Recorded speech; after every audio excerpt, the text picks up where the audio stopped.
27ویں آئینی ترمیم جو ہے اس کی شق نمبر 35، یہ حقیقت میں کیا ہے؟ بدقسمتی یہ ہے کہ سوئی گیس بلوچستان سے نکل رہا ہے، سوئی سے جی، لیکن بلوچستان میں گیس نہیں ہے۔ سینیٹر احمد خان کو سینیٹ کا ٹکٹ ملا، اب آ کر انہوں نے جماعت سے غداری کی، اس پر آپ کی کیا تاثرات ہیں؟ 22 ستمبر 2017 کا دن تھا، وہاں ایک فیصلہ ہوا تھا، آپ کو یاد ہے کہ 126 دن کا دھرنا، آپ کو یاد ہوگا۔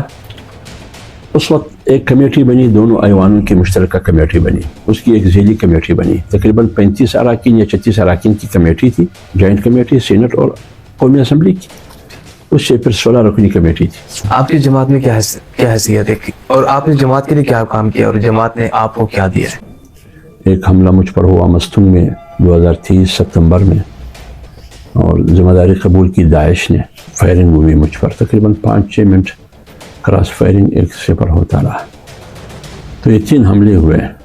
ابھی بھی آپ کو تھریٹس ملے ہیں؟ ابھی بھی مجھے سوشل میڈیا پہ چل رہا ہے؟ ہاں، یہ حقیقت ہے، اس میں بات لوگ تو اس کو ڈرامہ کرا دیتے ہیں۔ اچھا، مولانا صاحب کو ہم نے اپنا قائد تسلیم کیا ہے، اور تسلیم کرتا ہوں اور تسلیم کرتا رہوں گا۔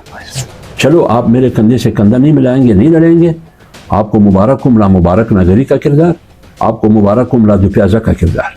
آپ کی مجبوری کیا ہے؟ آپ کو کس نے مجبور کیا ہے؟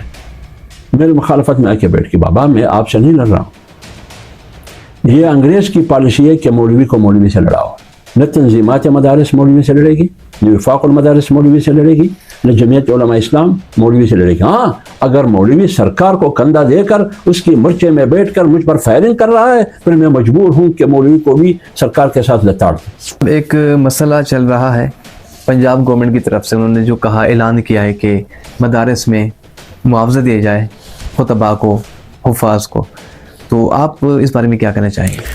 پھر ایک پروپیگنڈا شروع ہوا کہ حافظ صاحب نے دوسری شادی کی ہے۔